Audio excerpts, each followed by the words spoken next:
숙적인 중국과 인도 간 신경전이 가열되는 양상입니다. 지난달 인도가 남중국해 영유권을 두고 중국과 격한 다툼을 벌이는 필리핀에 전함 3척을 파견해 관심을 끈 데 이어 이번엔 중국이 인도와의 접경에 5세대 스텔스 젠제이 20 전투기를 배치한 것으로 확인됐습니다. 외교가에선 인도가 미국의 인도태평양 전략에 일정 수준 가세해 중국 압박에 나선 점에 비춰볼 때 앞으로 두 나라 간 외교 군사안보 긴장이 더 고조될 것이라는 관측이 나오고 있습니다. 인도의 고민은 중국만이 아닙니다. 파키스탄 역시 중국의 5세대 제35 스텔스 전투기를 40대 구매하기로 했는데요. 이것은 중국이 5세대 전투기를 해외에 수출하는 첫 사례가 됐습니다.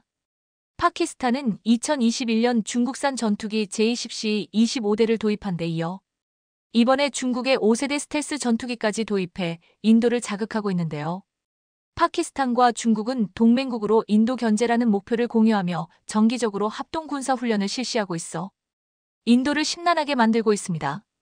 이래저래 충격에 빠진 인도는 스텔스기가 시급합니다. 하지만 지금 인도 공군의 현실은 참담합니다. 얼마 전 인도 정부는 5세대 전투기 AMCA 프로젝트에 대해 5대의 시제기를 제작하도록 승인했습니다. 그래서 인도 국민들은 이제 자국의 5세대 전투기가 제작에 들어가 2027년부터는 초도 비행을 할 수 있으리라 기대했습니다. 하지만 지금 인도는 이번 차세대 전투기 개발이 안 되면 진짜 끝장이다라는 무거운 마음으로 전투기 개발을 시도하고 있다고 하는데요. 오늘은 인도는 대체 어떤 상황에 처한 것인지, 지난 20년 사이 인도 공군은 왜 이런 참담한 처지가 돼버렸는지, 그리고 인도보다 훨씬 앞서가고 있는 한국의 차세대 전투기 개발 사업의 현황 자세히 알아봅니다. 중국이 올해 초부터 자국 군수업체 선양항공기가 개발 중인 스텔스 전투기 J-35를 홍보하는데 열을 올렸습니다. 미국의 스텔스 전투기 F-35를 거의 그대로 베껴 짝퉁 F-35로 불리는 바로 그 기종입니다. 홍콩의 친중 매체들은 J-35가 최고 속도, 레이더 반사 면적, 엔진 성능 등에서 F-35를 앞선다. 이제 F-35 스텔스 전투기 독주 시대를 끝낼 것이다 라는 황당한 내용을 보도하면서 J-35 띄우기에 나섰지만 미국 의소리 VOA 방송은 지난 3월 16일 J-35에 대한 국내외 전문가들의 평가를 다루면서 이렇게 지적했습니다. 중국이 주장하는 화려한 성능 수치는 해외 판촉을 위한 것으로 액면 그대로 믿기 어렵다. 고질적인 전투기 엔진 문제는 제대로 해결했는지 의문이다. 전문가들이 가장 의혹의 눈길을 보내는 부분은 엔진이었습니다. J-35는 단발 엔진인 F-35와 달리 중국이 자체 개발했다는 WS-19라는 엔진이기를 장착했다고 하는데요. 하지만 항공엔진 전문가들은 작년 3월 중국 언론에 WS-19를 여전히 개발 중이라는 보도가 나온 적이 있다. 그런데 이걸 J-35에 탑재했다니, 아니 그럼 1년 만에 연구 개발에 성공하고 탑재했다는 것인가? 이렇게 빨리 WS 시리즈 엔진이 가진 결함을 해결했다는 건 믿을 수 없는 얘기다. 라고 꼬집었습니다. 그리고 사실 파키스탄이 중국 스텔스 전투기를 구매하기로 했다는 뉴스에 대해 네티즌들은 별로 걱정하지 않아도 된다는 반응들이 줄을 이었고 서방 국가들 역시 이를 위협적으로 보지는 않았습니다. 중국 스텔스 전투기의 현실은 심지어 4분의 1 값에 주겠다고 해도 안 산다는 나라들이 줄을 이을 정도로 친중 국가들까지도 외면한 전투기, 안전성에 있어서 의문이 있는 전투기라는 인식이 강하기 때문입니다. 얼마 전 유럽의 대표적인 친중 국가 세르비아가 낡은 미그 29를 대체할 전투기로 프랑스산 라파를 결정하면서 중국 여론이 부글부글 끓어올랐습니다. 그동안 자국산 J-10C 수출을 위해 공을 들여왔는데 믿는 도끼에 발등을 찍혔다는 분위기였습니다. 중국 소셜미디어에는 성능도 대등하고 가격은 4배나 싼데 어떻게 철맹이라는 나라가 라파를 선택하라는 글까지 올라왔습니다. 하지만 세계의 시선은 달랐습니다. 중국의 J-10C는 국제무대 수주전에서 연전연패를 거듭하고 있습니다. J-10C와 스웨덴 JAS-39 그리펜 사이에서 고심해온 태국도 그리펜을 구매한다고 발표했고 시진핑 주석까지 나서서 공을 들였던 사우디도 라팔 전투기를 사기로 결정했습니다. J-10 전투기를 구매한 해외 국가는 중국이 철맹으로 꼽는 파키스탄이 유일합니다. 총 36대를 판매하기로 했고 이 중 10대 정도를 인도했는데요. 중국 전투기가 세계 무대에서 외면받는 데는 여러 가지 이유가 있지만 가장 큰 문제는 중국산 제트 엔진 WS-10의 성능과 신뢰도 문제입니다. 예전보다 출력은 좋아졌지만 출력의 지속성, 연료 효율 등의 측면에서 신뢰를 주지 못하고 있기 때문입니다. 그런데도 파키스탄이 중국산 전투기 구입을 결정했다는 뉴스가 나오자 네티즌들은 앞으로 파키스탄은 중국 전투기를 사들여 고생문이 열렸다는 반응들이 줄을 이었습니다. 그럼 이런 중국 전투기를 사들였으니 파키스탄의 위협으로부터 인도는 안심해도 되는 것인가 하면 전혀 그렇지는 않습니다. 최근 인도의 공군 전력은 심각한 상황을 맞고 있습니다. 안 그래도 전투기 부족에 시달리고 있는데 인도가 야심차게 만든 테자스가 폭망했기 때문입니다. 1990년대만 해도 인도는 800여 대의 전투기를 운용했습니다. 중국과 파키스탄이라는 경쟁자를 두고 있는 인도는 국경이 길기 때문에 많은 전투기를 운용해야만 합니다. 인도 공군의 주력은 수년 동안 미그 29 등 러시아산 전투기와 프랑스로부터 도입한 미라지 2050대 정도였습니다.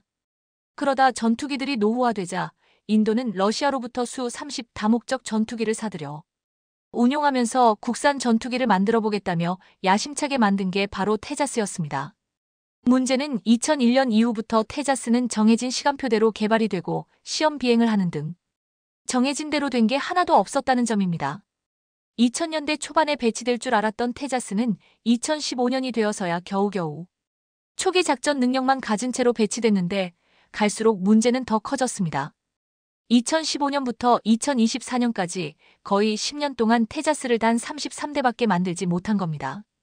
노후화된 미그기를 대체하기 위해서는 테자스를 200대를 생산해도 모자랄 판국에 계속 문제가 생기니까 겨우 33대밖에 양산을 못한 것입니다. 그러는 사이 노후화된 미그기는 불과 40여 대밖에 남지 않았습니다.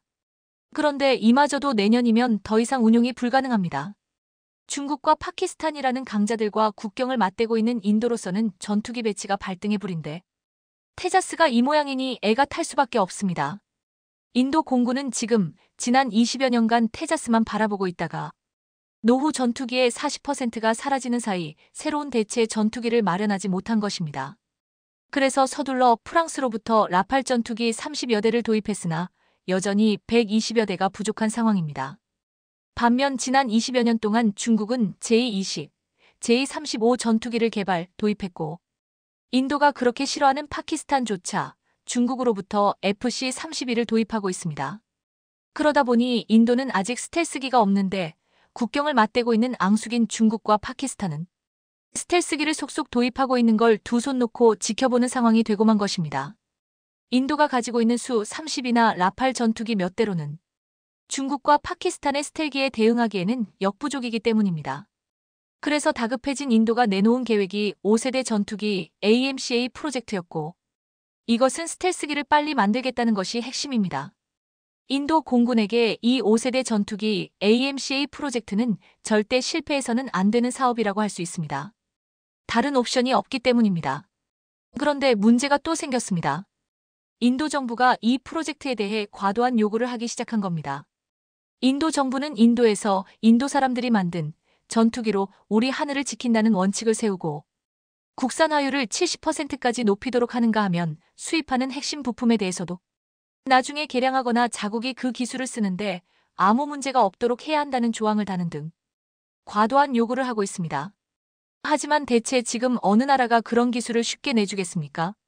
한국의 경우에도 F-35를 도입했지만 미국은 중요 기밀에 대해서 접근을 철저히 통제합니다.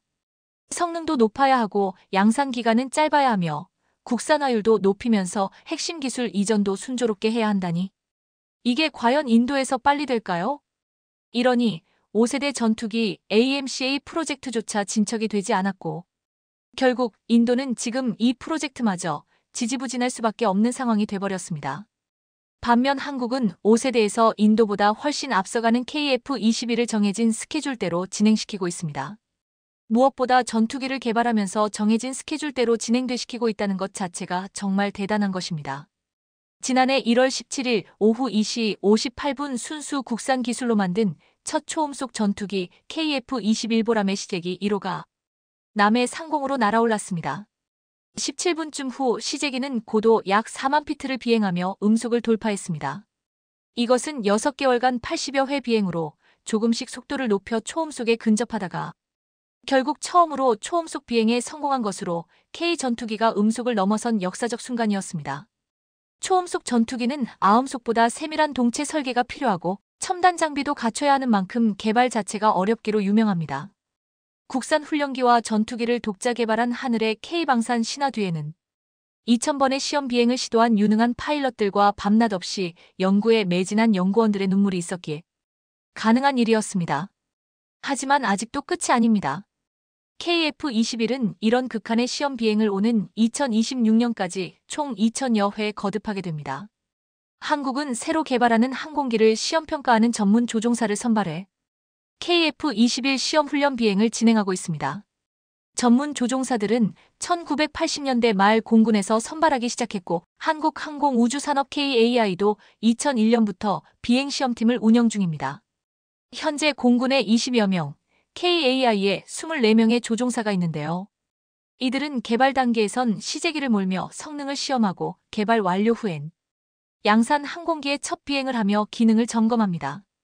일반 조종사들은 할 필요도 없고 하지도 않는 비행을 하면서 일부러 통제 불능 상태, 극단의 상황을 만들어 군용기 등이 설계한 대로 복원되는지를 시험하는 임무를 수행하고 있습니다. 이들 전문 조종사들은 비행 경력과 조종 실력은 물론 비행역학 항공전자 같은 이론도 잘 알아야 해 선발 후 1년가량의 교육을 거치는데요.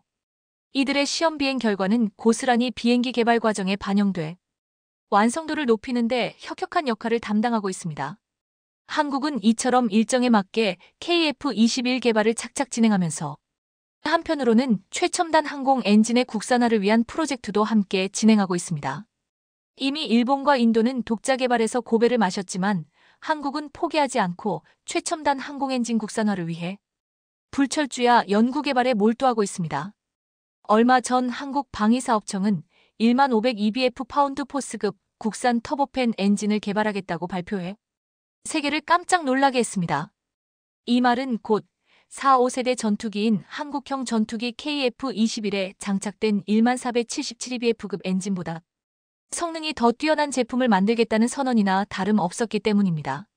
LBF는 엔진 출력 단위로 1502bf급 엔진은 전투기에 탑재되는 수준의 엔진을 말하는데요. 현재 전투기에 장착할 수 있는 엔진을 보유하고 있는 나라는 미국과 영국, 프랑스, 러시아, 중국 등 5개국에 불과하며 자체 전투기를 보유한 일본과 인도 등도 자체 엔진 개발에 실패했습니다. 그래서 일각에서는 개발에 드는 비용을 생각하면 차라리 사서 쓰는 게 낫다고 말하지만 한국은 항공엔진 국산화의 길을 선택했습니다. 최근 주요 국가들은 5세대 전투기보다 엔진 효율과 인공지능 AI 기능 등이 강화된 6세대 전투기를 개발하고 있습니다. 미국과 유럽 국가들이 각종 수출 규제를 바탕으로 유인기와 무인기에 쓰이는 엔진 관련 수출을 통제하면 엔진을 사서 써야 하는 한국의 공중전력 확보에 차질이 생길 수 있기 때문입니다. 어쩌면 그때가 되면 한국만 9세대 항공 무기를 가지고 있을지도 모릅니다. 따라서 한국은 험난한 여정이 예상되지만 오늘도 항공엔진 국산화를 위해 연구하고 있는데요. 국산 차세대 전투기 KF-21 양산에 이어 항공엔진 국산화까지 이룬다면 K방산의 경쟁력은 지금과는 차원이 다른 양상이 될 것입니다.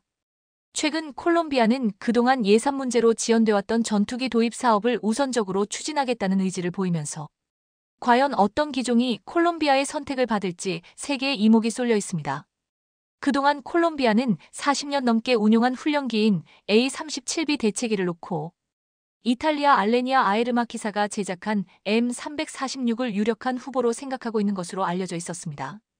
아에르마키가 개발한 M346는 2명의 승무원이 탑승할 수 있는 복자형으로 설계되었으며 애프터버너 없는 저바이패스 터보팬 쌍발 엔진을 씁니다. 성능 면에서는 마하 1, 15에 해당하는 1255kmh의 최고 속도와 13,700m의 작전 상한선을 달성할 수 있는 것으로 알려져 있습니다. 얼마 전까지만 해도 콜롬비아 공군은 초기 평가에서 경쟁 기종인 한국항공우주산업 KAI의 FA-50보다 이탈리아의 M346FA를 선호하는 것으로 전해졌습니다. 그런데 최근 미묘한 변화가 감지되고 있습니다. 콜롬비아가 KAI의 FA-50을 주요 후보에 올려놓고 이탈리아 알레니아 아에르마키의 M346과 함께 검토 중이라는 보도가 나오면서 한국의 FA-50이 다시 주목을 받고 있는 건데요. 콜롬비아 공군의 훈련기 대체 사업, 자세한 내용 같이 살펴보겠습니다. 그동안 콜롬비아 공군은 마약 소탕이 주요 임무였던 세스나 훈련기를 대체하기 위해 저렴하게 운용할 수 있는 M346 무장 버전을 선호하는 것으로 알려졌습니다. 비행 속도는 아음속이지만 마약 집단이 불법적으로 운용하는 경비행기를 공중에서 차단하고 유격하는 데 적합하고 프로펠러 훈련기보다 빠른 속도를 가지고 있어 가성비 무기 체계로 콜롬비아 공군에서 선호되어 왔습니다. 하지만 최근 콜롬비아 공군은 마약 집단을 제압하는 용을 넘어 더 높은 성능의 다목적 훈련기가 필요하다는 목소리를 내고 있습니다. 그리고 작년 말부터 그동안의 기조가 바뀌기 시작했습니다. 이탈리아에 M346을 도입할 경우 러시아로부터 도입해야 하는 장비들이 있는데 우크라이나 전쟁으로 인해 서방이 러시아를 제재하고 있고 러시아산 부품들의 수급이 원활하게 되지 않을 가능성이 높습니다. 이렇게 되면 핵심 부품에 대한 수출 제한으로 두고두고 꼴머리를 앓을 가능성이 높아집니다. 이탈리아는 핵심 부품에 대한 원활한 수급을 위해 하나 시스템에서 도입하려는 AESA 레이더를 M346에 적용하려는 방안도 구상 중인데요. 이렇게 되면 가성비가 떨어질 것으로 보여 제3세계에서의 경쟁력이 하락해 고민이 깊을 것으로 보입니다. 그런데 콜롬비아 공군은 폴란드가 2010년대 한국의 FA50 대신 M346을 대량으로 도입했다가 M346에 실망하는 발언을 잇따라하고 최근 한국의 FA50을 도입하는 것으로 보면서 한국의 FA50은 다시 한번 국제훈련기 시장에서 주목을 받고 있습니다. 이런 분위기 속에서 반가운 소식이 또 하나 들려왔습니다. 한국방위사업청은 지난 2월 콜롬비아군 가망당국, 즉 항공우주군과 군용 항공기 가망 인증 상호 인정을 서면으로 체결했다고 밝혔습니다. 국산 항공기를 남미 지역에 안정적으로 수출할 수 있는 기반을 마련한 것입니다. 가망 인증은 항공기가 비행 안전에 적합하고 성능과 기능을 발휘할 수 있다는 정부기관 인증인데요. 상호 인정은 우리 정부가 인증한 국산 항공기의 비행 안전성을 상대국이 인정한다는 것입니다. 이번 콜롬비아와의 군용 항공기 가망 인증 상호 인정 체결은 미국, 스페인, 프랑스, 호주, 폴란드에 이어 6번째로 남미 국가와는 최초입니다. 콜롬비아 공군은 40년 넘게 운용한 훈련기인 A-37B 대체기를 놓고 한국항공우주산업 KAI의 FA-50과 이탈리아 알레니아 아에르마키의 M346을 등을 검토하고 있는데요. 이런 상황에서 한국과 콜롬비아의 군용 항공기 가망 인증 상호 인정 체결은 우리 가망 인증 제도의 우수성과 기술력을 인정받고 앞으로 남미 지역 수출 확대에 대한 기대감을 높이고 있습니다. 현재 미국, 중국, 유럽 등 방산 선진국들이 AI 파일럿 무인 전투기 기술을 확보하기 위한 치열한 경쟁에 돌입해 있습니다. 이에 한국도 한국항공우주산업 KAI를 필두로 기술 개발에 박차를 가하고 있습니다. 특히 KAI는 AI 기반 차세대 공중 전투 체계를 개발 중인데요. 미래 전장에서는 인간의 직접적인 개입 없이 무인 시스템이 주요 전투를 수행할 것으로 예측되며 특히 인공지능 AI 파일럿은 미래 전장의 승패를 가를 게임 체인저로 떠오르고 있습니다. 첫째, AI 파일럿은 유인 전투기보다 실력이 더 뛰어날 수 있습니다. 사람은 전투기가 급격히 기동할 때 중력 가속도지 9배를 견디기 어렵지만 AI 파일럿은 중력의 제약을 받지 않기 때문에 더 빠르고 민첩하게 기동할 수 있을 것입니다. 둘째, AI의 고도화된 연산 능력과 빅데이터 분석을 통해 인간보다 더 빠르고 정확한 판단을 내리고 임무를 수행할 수 있을 것으로 기대됩니다. 이미 군사 선진국들이 이러한 기술 개발에 앞다퉈 나섰습니다. 미국은 2021년 AI와 인간 조종사의 모의 공중전을 수행한 데 이어 올해에는 실제 전투기 F-16 바이퍼에 AI 파일럿을 탑재해 시험 비행을 시작했는데요. 2029년까지 83조 원을 투자해 1000대 이상의 AI 무인 전투기를 도입할 계획이며 협업 전투기 컬래버레이티브 컴뱃 에크래프트 프로그램도 진행 중입니다. 내년에는 2단계 사업으로 해외 업체의 참여와 수출 버전 개발을 목표로 하고 있는데 여기에 KAI의 참여 가능성도 거론되고 있습니다. 유럽, 영국, 일본 등도 6세대 전투기 개발과 더불어 AI 파일럿을 탑재한 무인기 개발을 서두르고 있는데요. 한국은 선진국에 비해 늦게 시작했지만 경쟁에서 뒤처지지 않기 위해 AI 파일럿과 무인기 기술 확보에 집중하고 있습니다. 특히 다목적 무인기에 AI 파일럿을 탑재해 차세대 전투 시스템을 구축하는 데 초점을 맞췄는데요. 국방과학연구소 ADD는 AI 파일럿 개발을 위해 ACAIR 컴뱃 에볼루션 프로그램과 AIR ARTIFICIAL 인텔러전스 리인포스먼트를 운영 중입니다. AC는 근거리 시계 내 공중전 WVR에서 자율적으로 전투를 수행하도록 학습하는 프로그램이며 AIR은 가시거리 밖 교전 BVR을 위한 AI 학습 프로그램입니다. 한국은 이러한 프로그램들을 통해 고급 모델링과 시뮬레이션 방식으로 AI 파일럿의 훈련을 진행하고 있습니다. 특히 KAI는 단계적으로 AI 파일럿을 개발할 계획입니다. 2026년까지 소프트웨어 로직과 AI의 초기 지능을 개발하고 2027년부터 2029년까지는 유무인 편대 비행과 자동 표적 식별 및 회피 비행 등 반자율 편대 비행을 실증할 예정인데요. 이를 위해 초음속 다목적 전투기인 FA-50에 AI 파일럿을 탑재하겠다는 계획은 안팎의 주목을 받고 있습니다. KAI는 2030년부터 2035년까지 무인 전투기가 스스로 임무를 수행하는 완전 자율화를 목표로 하고 있는데요. AI 파일럿은 사람의 지속적인 통제나 제어 없이 전장 상황을 스스로 인식 분석해 자율적으로 임무를 수행할 수 있는 AI 기술을 말하는 것으로 KAI는 이르면 내년 ACP 기술 개발을 위해 AI 파일럿을 탑재한 FA-50을 바탕으로 공대공 근접 전디지 FT를 실험할 예정입니다. 이러한 목표 달성을 위해 KAI는 AI, 빅데이터, 자율무인 핵심 기술 확보에 1,500억 원을 투자할 계획입니다. 그런데 한국이 FA-50에 AI 파일럿을 탑재할 예정이라는 게 알려지자 인도 네티즌들의 반응이 흥미롭습니다. 다음은 디펜스 인디아에 게재된 내용입니다. KA-50에 AI 파일럿 시스템을 탑재하려고 하는 등 KAI가 군용 항공 분야에서 과감한 행보를 보이고 있다. 이번에 발표된 KAI 파일럿 계획은 자율 및 반자율 비행 기능을 도입하여 전투기 운영 방식에 혁신을 일으키고 세계 경전투기 시장에서의 경쟁력을 다지려는 목적을 갖고 있다. KAI 파일럿은 인공지능의 의사결정, 능력 및 비행 운영을 군용 항공기에 통합하려는 전략적 노력을 의미한다. KAI는 FA-50 초기 테스트 베드로 사용하여 2026년까지 자율 비행 기능을 완성한다는 계획이다. 이번 인공지능 시스템으로 인해 한국항공우주산업 KAI는 최근 급성장하고 있는 AI 기반 군사 플랫폼 시장에서 선두주자로 자리매김하게 되었다. KAI가 AI 파일럿 프로젝트를 성공시킨다면 FA-50은 파키스탄 JF-17 선더 인도 하레 태자주보다 압도적으로 뛰어난 경쟁력을 갖추게 될 것이 분명하다.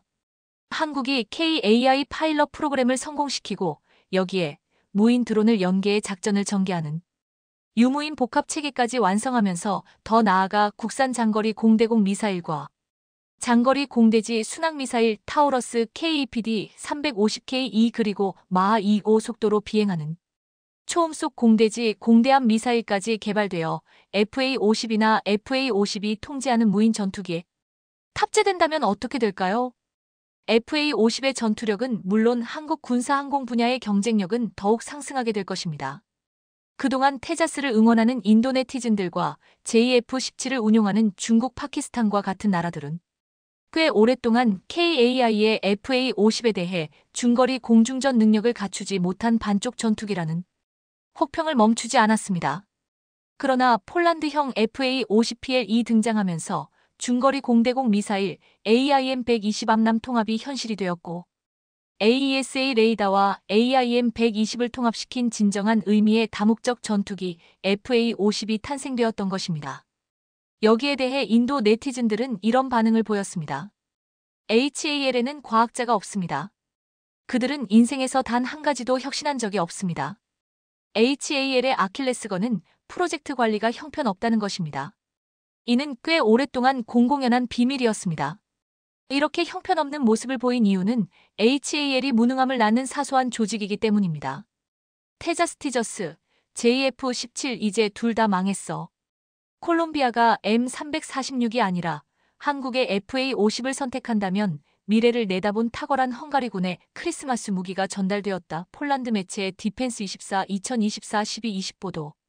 최근 폴란드에 한국이 크리스마스 선물을 선사했다는 보도가 나오는 가운데 헝가리에도 독일이 크리스마스에 맞춰 무기를 선물했다는 소식이 전해졌습니다.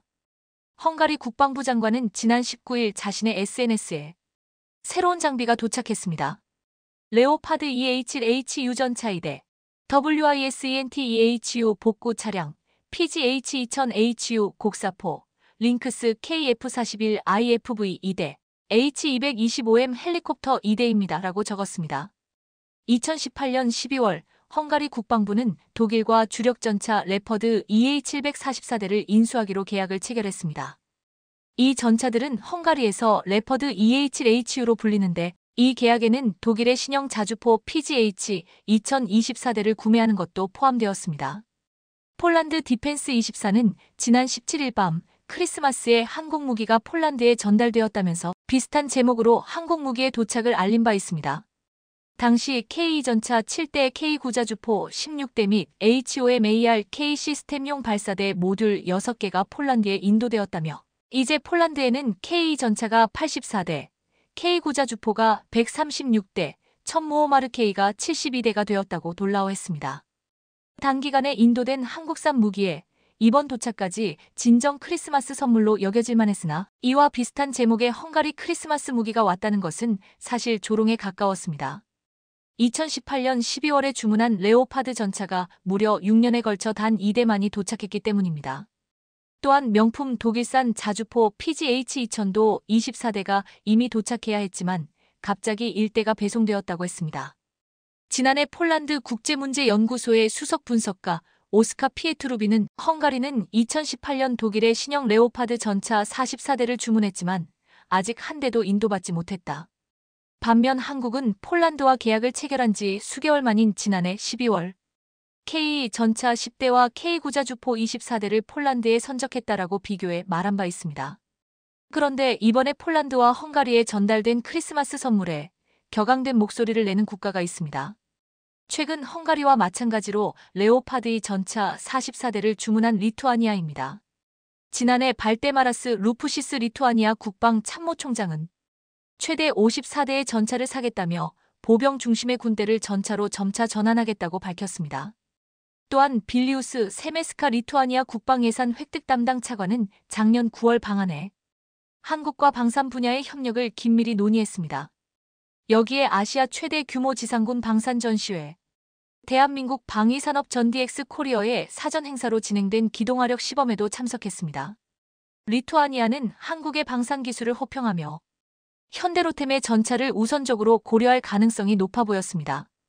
발트 3국 중에 에스토니아는 2018년 한국의 K9 자주포 구매 계약을 체결했고 총 36문의 K9 자주포 운용 계획을 세운 상태였고 리투아니아 역시 K 전차를 구입할 것처럼 기대했습니다. 하지만 지난 7월 리투아니아 정부는 총 20억 유로 상당 3조 300억의 독일 레오파드 EA8을 구매할 계획을 알렸습니다. 최근 리투아니아는 독일 레오파드 EA8 전차 44대를 구매하며 리투아니아 역사상 가장 큰 계약을 체결했다고 했습니다. 정말 오랜만에 한 역사적인 계약에도 불구하고 리투아니아 국민들 반응은 충격적이었습니다. 언제 오냐, 10년 후 언제 받을 수 있을지 궁금하네요. 2036년 인도. 이렇게 긴박한 상황에서 독일 전차를 사는 건 무책임한 짓이다. 포르투갈이나 스페인은 기다릴 수 있다. 하지만 발트의 연안 국가는 기다릴 수 없다. IP. 좋은 결정이지만 잘못된 탱크입니다. 현재 상황에서는 납품일이 가장 중요한 요소여야 하므로 에이브럼즈 나케이가 1에서 2년 내에 납품될 가능성이 큽니다. 폴란드는 계약 체결 후 2년 만에 이미 200대의 현대식 전차 K2와 에밀-A1FEP를 받았습니다. 내년에는 K296대, 2026년에는 에밀-A2SEPB3 250대를 받을 예정입니다. 유럽 산업은 장난입니다. 거꾸로 된 세상에 오신 것을 환영합니다. 그 44대의 전차는 2030년 이후에도 인도되지 않을 것이고 완전한 실전 배치는 2040년경에 나올 것입니다. 우리는 폴란드를 따라갔어야 했습니다. 언제 배송되나요? 2049년. 2048년에는 리투아니아가 존재하지 않을 가능성이 크다. 6년 만에 전차 2대를 받는 헝가리를 본 리투아니아인들은 이제 주문해서 밀려있는 국가들이 많은데 도대체 언제 받느냐고 한탄했습니다. 지금 러시아가 우크라이나 전쟁에서 승리하고 나면 다음 상대는 발트 3국이라고 말하고 있습니다. 발트 3국은 과거 수십 년 동안 소련에 점령당했으며 그로 인해 수십만 명이 자국에서 시베리아로 추방된 기억을 갖고 있습니다. 그러다가 1991년 겨우 독립했고 2004년에는 나토에 가입했습니다. 지리적으로 에스토니아와 라트비아는 러시아와 국경을 맞대고 있으며 특히 리투아니아는 폴란드와 국경을 공유하는 러시아의 칼리닝그라드, 러시아의 동맹국인 벨라루스와 인접해 있습니다. 왜 리투아니아인들은 당장 러시아의 위협이 코앞에 닥쳤는데 20년 후에나 받을 수 있는 독일산 전차를 계약했냐고 분노하고 있습니다. 또한 리투아니아에는 독일산 PGH-2 천자주포도 6년 만에 24중에 단 1대만이 도착했습니다. 현재 방어를 위해서 자주포가 시급한 상황에서 큰 문제가 되고 있습니다. 이웃한 나라 에스토니아는 2017년 중고 K9 자주포 12문을 구입하고 2020년에 한국으로부터 6문을 추가 주문해받고 2023년에는 6문을 더 받아 현재 총 24문의 K9 자주포를 운용하고 있습니다. 이에 발트국 중에 에스토니아만이 폴란드 포병대와 함께 K9 자주포 합동 실사격 훈련을 하고 있습니다. 군사 전문가들은 러시아가 발트 3국을 K9 자주포 때문에 쉽게 치지 못할 것이라고 말하고 있습니다. 최근 한미연합훈련에서 K9 자주포와 K10탄 약보급 장갑차가 나왔는데 미국 러셀 오 커밍스 중령은 너무 놀랍다며 이렇게 말했습니다. 폴란드와 리투아니아의 국경으로 이루어진 수바우키 회랑이 현재 가장 위험한 지역인데 이곳에는 러시아가 고용한 바그너 용병들이 침투할 가능성이 높다고 했습니다. 그러기에 여기에 방어용 무기 K9 자주포와 천무 등이 필요하다는 것입니다. 폴란드는 이 때문에 K9 자주포와 천무를 대량 도입해 배치하고 있는데 리투아니아는 독일산 자주포를 기다리다가 전력의 공백을 오랫동안 가질 수밖에 없는 상황입니다. 최근 트럼프는 나토 회원국의 GDP의 5%를 국방비로 지출하라고 요구했습니다. 독일, 프랑스 등 주요국들은 이미 방산 예산을 대폭 늘리고 있으며 다른 국가들도 늘릴 수밖에 없을 것으로 보고 있습니다. 이 같은 변화는 최근 수출이 급증하고 있는 한국 방위산업에도 새로운 기회를 제공할 것이라고 전망하고 있습니다. 당장 러시아의 위협에 대응하거나 스스로 지킬 수 있는 국방력을 강화시켜야 하는데 가격도 경쟁력이 있고 주문하면 빨리 도착하는 한국산 K 전차, K9 자주포는 가장 매력적인 옵션입니다. 이미 유럽 국가들은 헝가리 리투아니아가 독일산 장비를 주문했을 때 어떻게 되었는지를 보았고 이에 반해 폴란드에서 벌어진 놀라운 일을 목격했습니다. 이제 앞으로 나토의 군비 증강은 한국 방산업체들의 유럽 시장 진출을 가속화할 것이라고 말하고 있습니다. 인도가 드디어 중국을 향해 한국산 K9 자주포를 발사해버리는 초유의 사태가 벌어지자 히말라야 인근에 배치된 중국 군사기지 10곳이 순식간에 형체조차 알아볼 수 없게 되었습니다. 이번 사건은 오래전부터 누적되어 온 국경 분쟁의 갈등을 폭발적으로 분출시킨 결과물이었습니다. 특히 인도 측에서는 중국군이 못이 박힌 야구방망이로 인도군을 위협하거나 실제로 휘둘러 우리 장병들이 심각한 부상을 당한 사례가 너무 많았다라는 국방장관의 강경 발언이 결정적 계기가 되었다고 밝혔습니다. 인도와 중국은 히말라야 고원 지역을 둘러싼 영토 분쟁으로 끊임없이 대치해왔습니다. 그동안은 주로 소규모 충돌과 무력 시위 수준에 그쳤지만 최근 중국 병력이 차륜형 자주포와 특수부대를 추가로 배치하며 도발을 강화했습니다. 더 나아가 중국군 일부가 못 박힌 야구방망이를 이용해 인도군 순찰대를 협박하거나 물리력을 행사하는 사례가 수십 차례 보고되었습니다.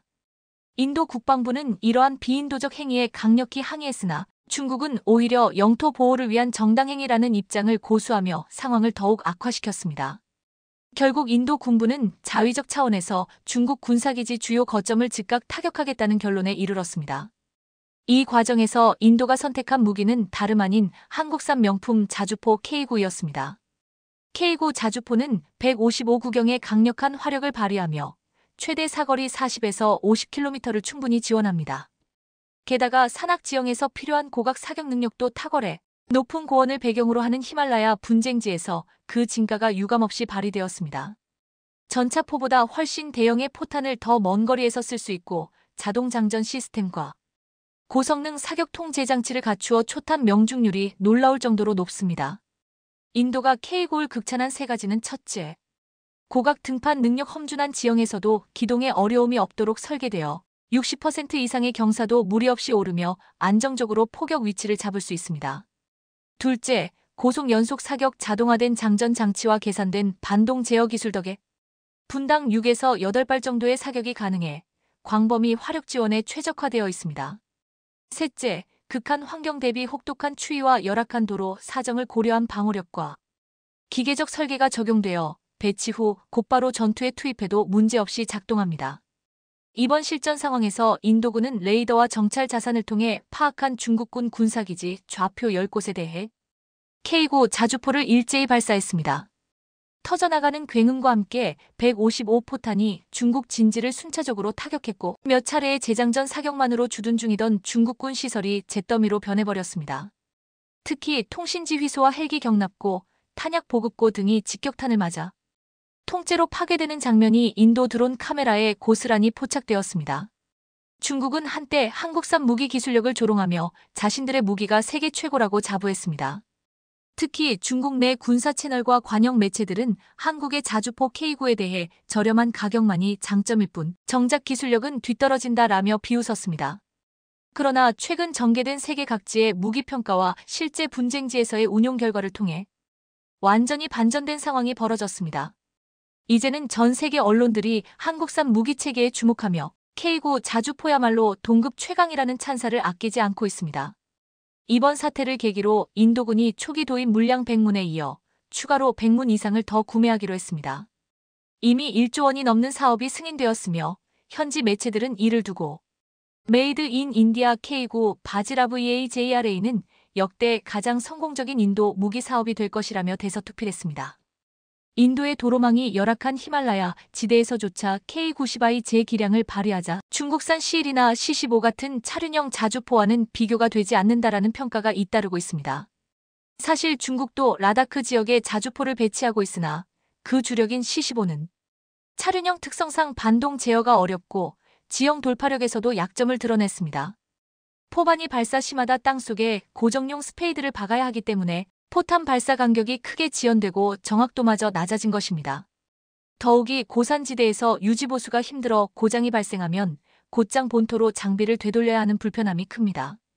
결국 중국 언론은 이를 감추려 애쓰면서도 한국산 K9은 싸서 많이 팔리는 것일 뿐이라고 포인트를 흐립니다. 하지만 실제 무기 시장은 가격이 전부가 아닙니다. 가동률과 성능, 신뢰성, 그리고 극한 환경에서도 이상 없이 작동되는 전천후 능력이 바로 핵심입니다. 일각에서는 중국이 한국의 K9 자주포를 비공식적인 루트를 통해 대규모로 사들이기 위해 난리가 났다는 충격적인 소문이 돌고 있습니다. 일부 군사 전문가들은 중국이 공식 수출 계약 없이 K9를 받아내기 위해 각종 비밀 루트를 총동원하고 있다는 폭탄 발언까지 내놓고 있습니다. 더욱 놀라운 점은 중국이 단순히 K9 한두 대를 노리는 것이 아니라 무려 전략적 불량을 노리고 있다는 주장입니다. 이는 한국 방위산업의 핵심 제품을 중국이 손에 넣으려는 의도가 상당히 집요하고 조직적으로 이루어지고 있음을 시사합니다. 전문가들 사이에서는 K9 자주포가 가진 화력과 기동성은 세계 최고 수준인데 중국은 이를 자국 기술력 향상은 물론 대외 무력 과시용으로도 활용할 가능성이 높다는 평가가 지배적입니다. 그야말로 한국의 주력 자주포를 기반으로 차세대 한국형 무기를 역설적으로 중국이 양산하려 한다는 의심까지 들고 있습니다.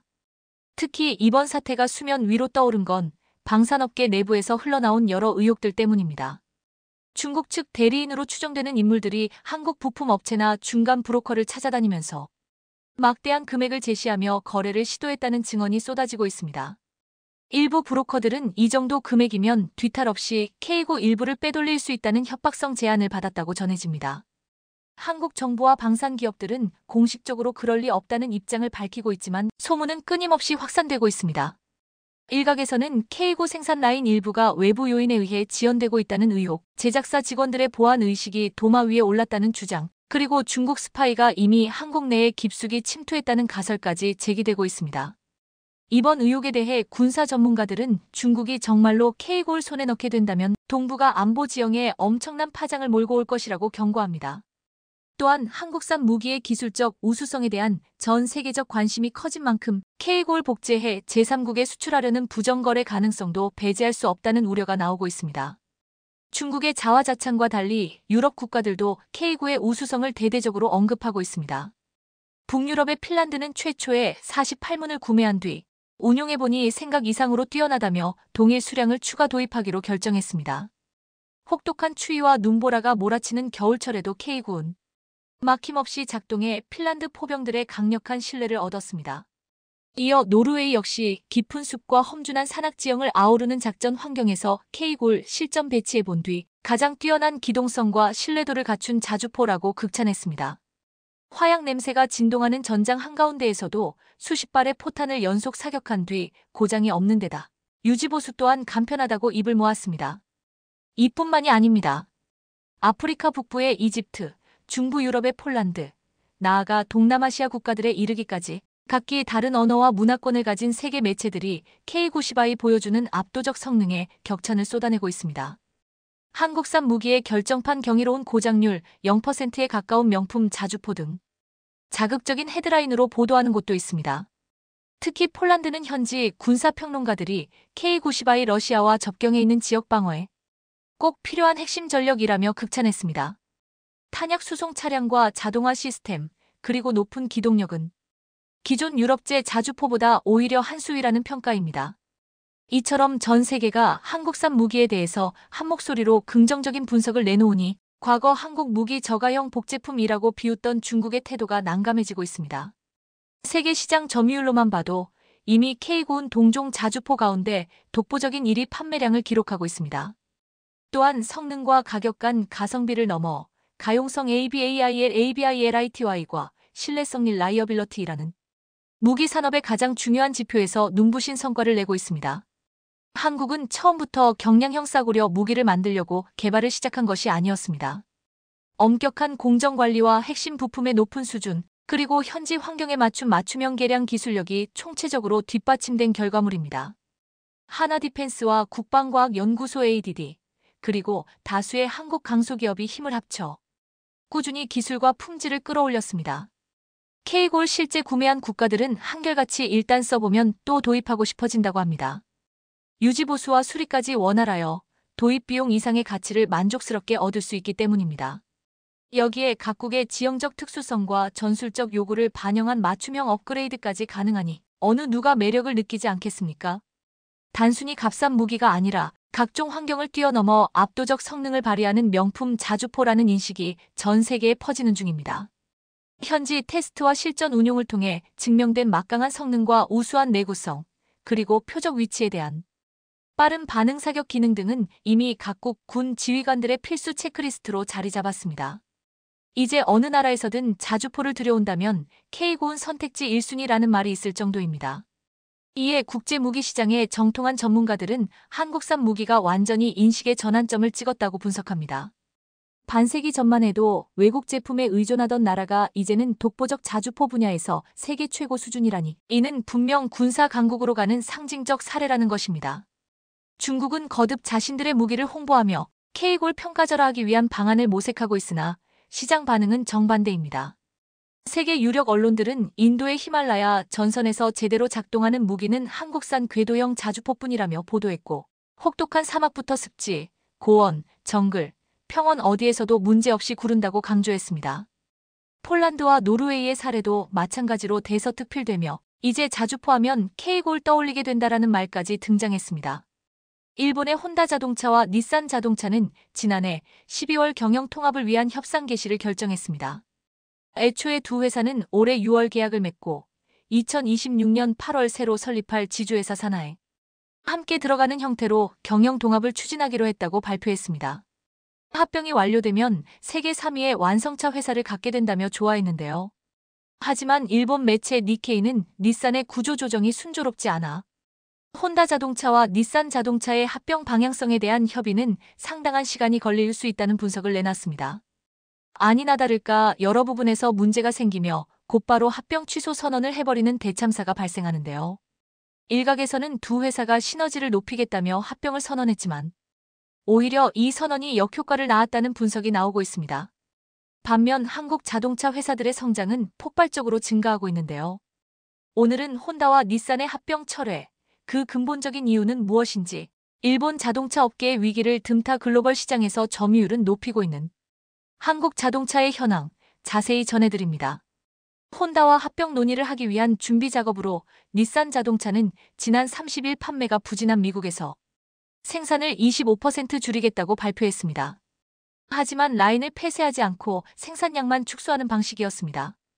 희망퇴직도 모집했지만 이는 해고가 아니기 때문에 비용 절감 효과를 기대하기 쉽지 않습니다. 니혼게이자이 신문은 닛산에 대해 고용과 투자를 중시하는 도널드 트럼프 미국 대통령의 탄생으로 과감한 구조조정은 쉽지 않다.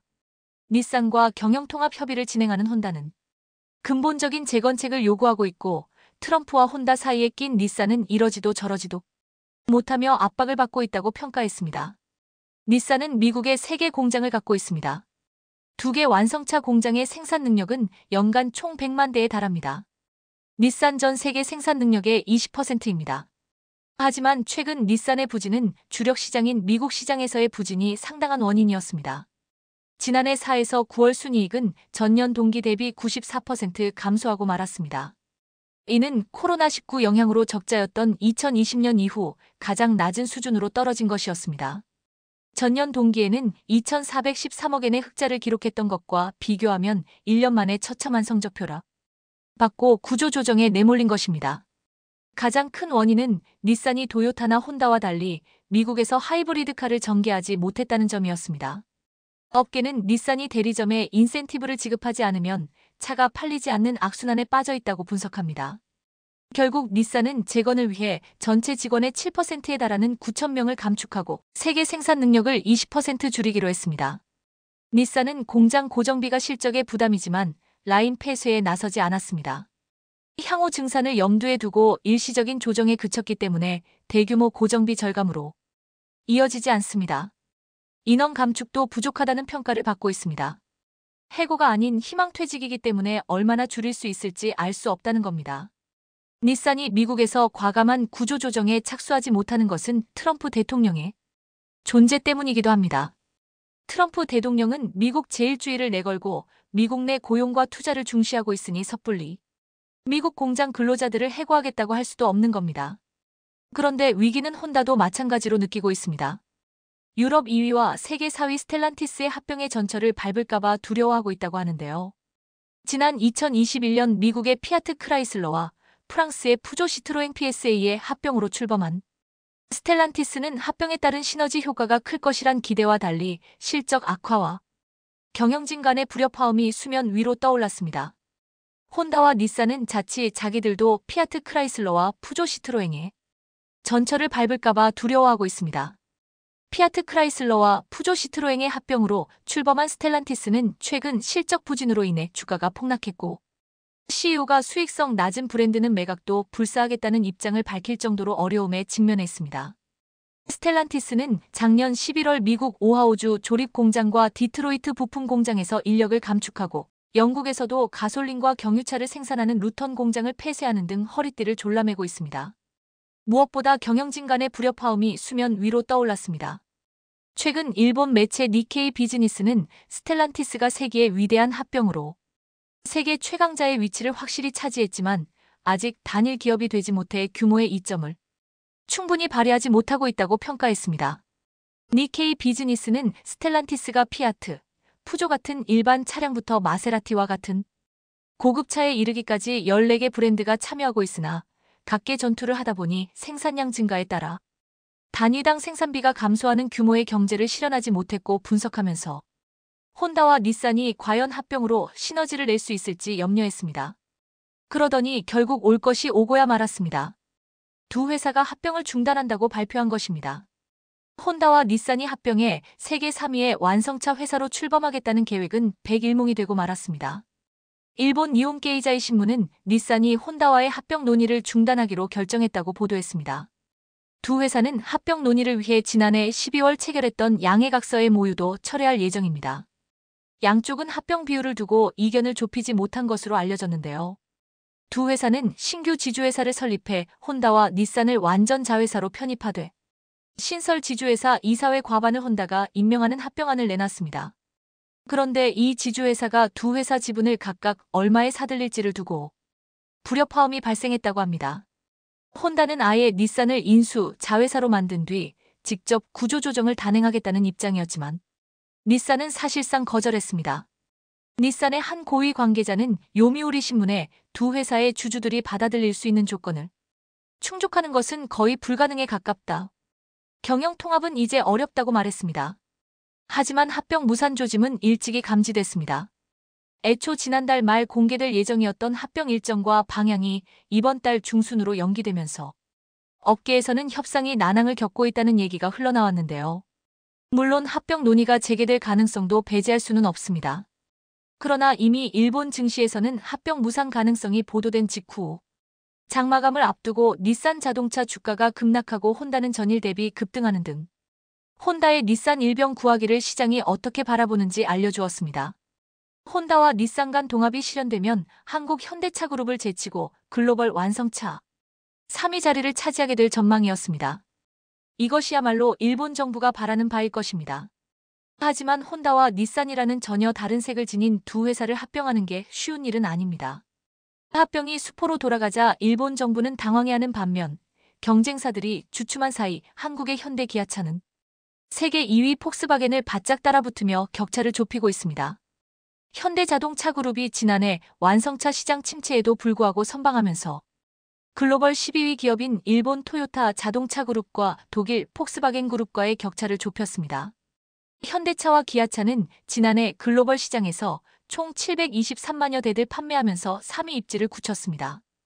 반면 전기차 캐즘, 경기 둔화 등으로 인해 토요타는 지난해에 비해 판매 실적이 3~7%나 줄었습니다.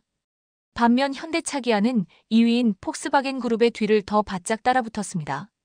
만년 5위에 머물렀던 현대차 그룹은 코로나19 사태가 덮쳤던 2020년 4위에 이름을 올리더니 2022년 두 계단을 뛰어오르며 3위에 올랐고 같은 순위를 3년간 유지하며 빅3에 안착했습니다. 하지만 현대차, 기아도 트럼프라는 걸림돌을 어떻게 헤쳐나가야 할지는 고민입니다. 미국 트럼프 행정부의 캐나다, 멕시코에 대한 25% 관세 조치를 앞두고 현대차 그룹의 움직임이 빨라지고 있습니다. 완성차를 멕시코에서 생산해 미국으로 수출하는 기아와 멕시코에서 생산된 부품을 미국 완성차 업체에 판매하는 현대차 그룹 주요 계열사는 타격이 물가피하기 때문입니다. 생산량의 일부를 미국으로 이전하고 미국 현지 증산에 나서는 등 대응에 나서고 있는데요. 그런가 하면 현대차 그룹이 미국 완성차 업체 제너럴 모터스 GM와의 협력 관계를 MA, 트럼프 관세 대응 카드로 활용할 것이라는 전망도 나옵니다. 현대는 지난해 9월 GM과 승용상용차 및 내연전 기수소차를 공동 개발 생산하는 내용의 포괄적 협력을 위한 업무 협약 MOU를 체결했습니다. 북중미 시장 강자인 GM이 미국 내 유휴 생산 기지를 다수 보유하고 있어 현대차 그룹이 중소형 차종을 GM 공장에서 생산할 수 있다면 관세 타격을 피할 수 있다는 전망도 있습니다. 이처럼 트럼프 시대를 헤쳐나가기 위해 다각도로 방안을 마련 중인 현대에게 희소식이 날아왔습니다. 지난 1월 미국 시장에서 현대, 기아차의 질주가 상당히 위협적이었던 것으로 드러났습니다. 지난 1월 현대, 기아차는 미국에서 총 54,503대를 판매해 전년 같은 기간에 비해 판매 실적이 14.6%나 증가했습니다. 현대차와 기아 모두 1월 기준으로 역대 최대 판매량을 갈아치운 것입니다. 현대차의 실적을 이끈 건 하이브리드카와 전기차 등 친환경 차량이었습니다. 하이브리드카 판매량은 전년 대비 74%, 전기차는 15% 늘었습니다. 모델별로 산타페 하이브리드 판매량은 지난해 같은 달보다 160% 증가했고 투싼 하이브리드와 전기 SUV인 아이오닉 5, 전기 세단 아이오닉 6 등이 두 자릿수 판매 증가율을 보였습니다. 기아는 친환경차와 SUV, 세단이 고르게 많이 팔렸습니다. 까다로운 미국 소비자들이 현대 기아차를 선택하는 이유는 여러 가지가 있지만 미국 최고의 차 어워즈에서 4개 부문을 석권했다는 점만 봐도 현대 기아차가 왜 미국 소비자들의 마음을 훔쳤는지를 알 수 있습니다. 현대자동차그룹은 미국의 유력 자동차 전문 평가 웹사이트 카즈닷컴에서 실시한 2025 최고의 차 어워즈에서 현대차 산타페 팰리세이드, 기아 EV9, 제네시스 GV70 전동화 모델이 4개 부문을 차지했다고 밝혔습니다. 최고의 차 어워즈는 2025년형 차량의 품질과 혁신성, 가치 등을 평가해 올해의 차, 최고의 가족용 차 등 총 6개 부문의 수상작을 결정하는데요. 이 가운데 현대차그룹은 4개 부문에 선정돼 자동차그룹 기준 최다 수상을 달성했습니다.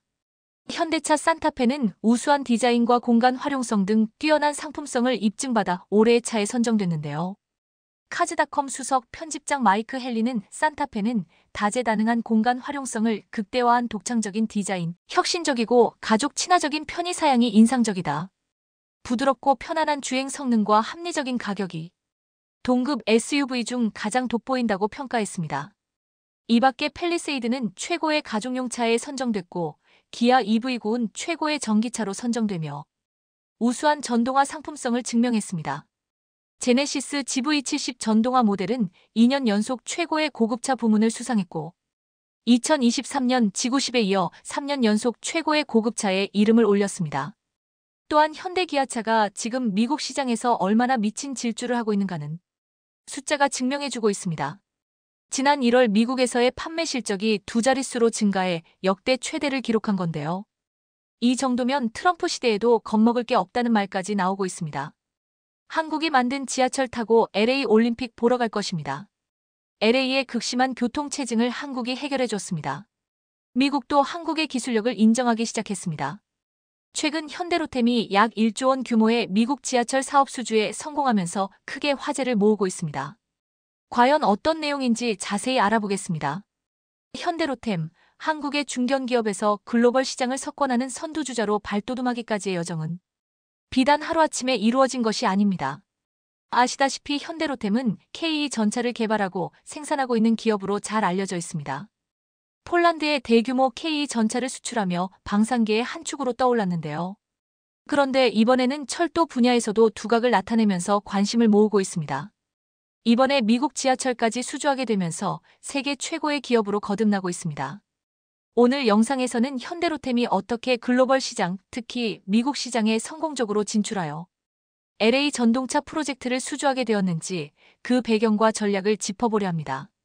현대로템은 철도, 차량, 방위산업 및 플랜트 엔지니어링 분야에서 국내를 넘어 세계적인 인정을 받고 있습니다. 특히 글로벌 시장에서의 경쟁력 강화를 위해 혁신적인 기술 개발과 고객 맞춤형 솔루션 제공에 집중해왔습니다.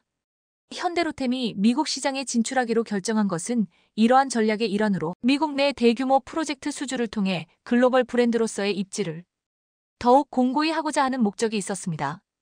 그런데 이번에 약 1조 원대의 미국 로스앤젤레스 LA 전동차 수주에 성공하면서 16년 만에 미국 신공장 설립을 하게 되며 크게 주목받고 있습니다. 이르면 연내에 착공할 것으로 파악되는데요. 현지 생산 설비를 갖추고 고객사 대응력을 높이기 위해서입니다. 현대로템은 미국으로 생산 기지를 확대하며 북미 사업 확대 교두보를 마련할 것으로 기대됩니다. 10일 업계에 따르면 현대로템은 현재 미국 내 생산 기지 구축을 위해 여러 지역 후보군을 물색 중인 것으로 파악됐습니다. LA 지역 인근이 유력시되는데요. 현대로템이 미국에 공장을 설립하는 건 지난 2009년 필라델피아 공장을 준공한 지 16년 만입니다. 통상 전동차는 사용 연한이 30에서 40년으로 깁니다.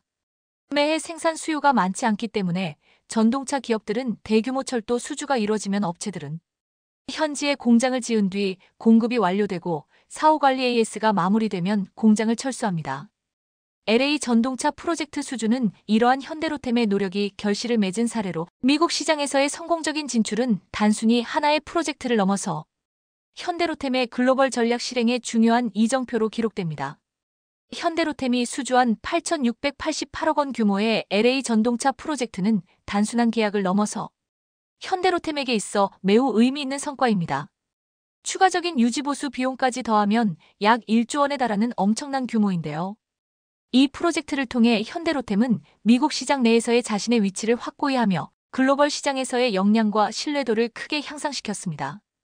LA 전동차 공급 사업은 현대로템에게 미국 내 철도 차량 시장에서의 강력한 입지를 마련해 주었으며 이는 미국뿐만 아니라 전 세계 시장에서 현대로템의 영향력을 더욱 확대하는 기회가 되었습니다. 일단 그 깐깐한 미국 시장에 진출 성공했다는 것은 엄청난 신뢰를 주기 때문입니다. 프로젝트의 성공적인 수행은 현대로템이 첨단 기술과 뛰어난 제품 품질로 경쟁사들과 차별화할 수 있는 중요한 사례로 자리 잡게 되었습니다. 또한 이 프로젝트는 현대로템이 미국 시장에 더 깊이 뿌리내리고 장기적인 관계를 구축하는 데 중요한 발판이 되었습니다. 현대로템은 이를 통해 미국 내에서 더 많은 사업 기회를 탐색하고 향후 다른 글로벌 시장으로의 진출에 있어 중요한 경험과 자신감을 얻게 되었습니다. 뿐만 아니라 현대로템의 미국 내 생산 기지 설립 계획은 단순한 확장을 넘어서 전략적 비전의 실현입니다. LA 인근 지역에 신공장을 설립하기로 한 결정은 국제시장에서의 물류 효율성 증대, 현지 시장과의 연계 강화, 그리고 미국 내에서의 사업 기회 확대를 목적으로 합니다. 이 지역 선택은 미국 내 주요 교통망과의 접근성, 우수한 인력 자원, 그리고 전략적 시장 진입 용이성을 고려한 결과입니다. 현대로템이 북미 사업을 확장하고자 하는 이유는 북미 시장의 잠재력을 극대화하고 글로벌 경쟁력을 더욱 강화하기 위함입니다. 신공장은 미국 내에서의 생산 능력을 높이고 고객사와의 더 밀접한 협력을 가능하게 하며 미국 시장에 대한 현대로템의 장기적인 헌신을 보여주는 교두보 역할을 할 것입니다. 이러한 계획은 현대로템이 글로벌 시장에서 지속 가능한 성장을 달성하고 미국 내에서도 더욱 강력한 사업 파트너로 자리매김하고자 하는 그들의 의지를 반영합니다. 신공장 설립은 미국 경제에 대한 직접적인 투자는 물론 현지 고용 창출과 기술 교류 촉진을 통해 현대로템과 미국 사이의 경제적 연계를 강화하는 중요한 단계가 될 것입니다. 현대로템의 기술적 역량은 LA 메트로 전동차 프로젝트 수행을 위한 그들의 핵심 경쟁력입니다. 이번 사업 수주를 보면 알 수 있듯이 미국에서도 이제 한국의 기술력을 인정할 수밖에 없다는 뜻인데요. 첨단 기술의 개발과 적용은 현대로템이 글로벌 시장에서 선도적인 위치를 유지할 수 있는 기반을 제공합니다. 이러한 기술력은 효율적인 에너지 사용, 고객 맞춤형 디자인 솔루션, 그리고 안전과 신뢰성이라는 측면에서 경쟁사들과의 차별화를 가능하게 합니다. 현대로템의 경쟁 우위는 단순히 기술적 우수성에만 국한되지 않습니다. 고객 중심의 서비스 제공, 강력한 글로벌 공급망 관리, 그리고 지속 가능한 제품 개발에 대한 그들의 노력은 시장에서의 그들의 입지를 더욱 강화합니다. 특히 LA 메트로 프로젝트와 같은 대규모 프로젝트를 성공적으로 수행할 수 있는 현대로템의 프로젝트 관리 능력은 고객사로부터 높은 신뢰를 받고 있습니다. 현대로템의 전략적 이점은 또한 그들이 혁신을 지속적으로 추구하고 시장 변화에 민첩하게 대응할 수 있는 조직 문화에서 기인합니다. 이는 현대로템이 미래 지향적인 기술과 솔루션을 지속적으로 개발하고 글로벌 시장에서의 리더십을 유지할 수 있게 하는 중요한 요소입니다. 특히 현대로템의 LA 전동차 프로젝트는 2028년 LA 올림픽을 대비하여 교통 인프라를 강화하는 데 핵심적인 역할을 합니다. 현대로템은 LA 메트로 전동차 공급 사업 입찰 과정에서 발주처인 LA 카운티 교통국을 대상으로 뛰어난 철도 인프라와 우수한 전동차 성능을 선보였는데요. 우수한 차량 제작 기술과 북미 지역의 납품 실적, 납기 준수 등 사업 이행 능력을 인정받은 결과 현대로템이 이번 사업을 따낼 수 있었습니다. 기존 노후화된 현지 차량을 대신할 LA 메트로 전동차는 최대 113km/h로 달릴 수 있습니다. LA 다운타운 할리우드 북부 26km와 LA 다운타운 코리아타운 구간 13km에서 운행될 예정인데요. 두량 1편성으로 최대 6량까지 중년 운행이 가능합니다. 여기서 중년이란 차량을 연결해 운영하는 방식을 말합니다. 한 량당 최대 245명이 탑승할 수 있어 LA의 극심한 교통체증을 한층 감소시킬 것으로 예상됩니다. 또 현지 기후, 날씨를 고려해 영하 6도부터 영상 49도의 환경에서 운행이 가능한 것도 강점 중 하나예요. 이 프로젝트를 통해 현대로템은 올림픽 기간 중 안전하고 효율적인 대중교통의 필요성을 충족시키는 중요한 기여를 하고 있습니다. 현대로템의 기술력과 프로젝트 관리 능력은 이러한 대규모 국제 이벤트의 필수적인 교통 솔루션을 제공하는 데 있어 결정적입니다. 현대로템은 이번 기회를 통해 미국 철도 시장 내 입지를 더 탄탄히 다져나갈 예정인데요. 그런데 이와 같은 현대로템의 성공적인 프로젝트 수행과 기술적 역량은 그들이 더 넓은 분야로 확장하는 기반을 마련해주고 있습니다. 이러한 확장은 단순히 교통 인프라에 국한되지 않으며 현대로템이 보유한 혁신적인 기술과 관리 시스템을 다른 분야에도 적용할 수 있는 가능성을 열어줍니다. 바로 미국 방산 시장을 공략하고 있는 현대로템의 HR 셰르파도 있습니다. HR 셰르파는 현대로템의 대표적인 전기 구동 방식 무인 차량으로 6륜 전기 구동 체계를 갖췄으며 360도 제자리 회전 능력 등 뛰어난 기동성을 발휘합니다. 에어리스 타이어를 장착해 펑크 우려 없이 지속적인 임무 수행이 가능하며 특허받은 디자인 적용으로 전장에서 기능적인 활용도도 높였습니다. 경호탐 지특 수임무 등 어떤 장비를 탑재하느냐에 따라 다각도로 계열화가 가능한 것이 특징입니다. 원격 주행 기능을 비롯해 차량 앞 병사를 자동으로 따라가는 종속 주행 등의 자율주행 능력 역시 가능한데요. 한화 에어로스페이스가 개발한 아리온 스맥과 함께 미국에서도 관심을 갖고 HRC-르파를 지켜보고 있습니다. 뿐만 아니라 현대로템은 K 전차와 K808 차륜형 장갑차 등 다양한 방산 무기를 개발하며 기술력을 인정받았으며 이제 더 넓은 분야, 특히 미국 방산 시장으로 확장 가능성을 제시하고 있습니다. 이번 사업에서 알 수 있듯이 현대로템의 북미 전동차 시장에서의 현재 위치는 탄탄한 기술력과 성공적인 프로젝트 수행을 기반으로 안정적인 성장세를 보이고 있습니다. 특히 LA 전동차 프로젝트와 같은 대규모 계약은 현대로템이 북미 시장에서 중요한 플레이어로 특히 LA 전동차 프로젝트와 같은 대규모 계약은 현대로템이 북미 시장에서 중요한 플레이어로 인식되는 데 크게 기여하고 있습니다. 이러한 성과는 현대로템이 북미에서의 사업을 더욱 확대하고 장기적으로 지속 가능한 성장을 도모할 수 있는 토대를 마련해 주었습니다. 현대로템의 미국 신공장은 현지에서의 생산 능력을 강화하고 더 짧은 공급망과 빠른 대응 시간을 가능하게 함으로써 현대로템의 경쟁력을 더욱 향상시킬 것입니다. 또한 현지 고용 창출과 기술 이전을 통해 현대로템과 미국 경제 사이의 상호작용이 더욱 활발해질 것입니다. 이러한 전략적 움직임은 현대로템이 북미 시장에서 장기적으로 성공하기 위한 목표 설정과 사업 전략을 명확하게 하는 데 기여할 것입니다. 게다가 현대로템의 미국 진출은 단순한 시장 확장을 넘어서 한국과 미국 양국 경제에 중요한 영향을 미치고 있습니다. 이러한 성공은 현대로템의 글로벌 전략이 올바른 방향으로 나아가고 있음을 증명하며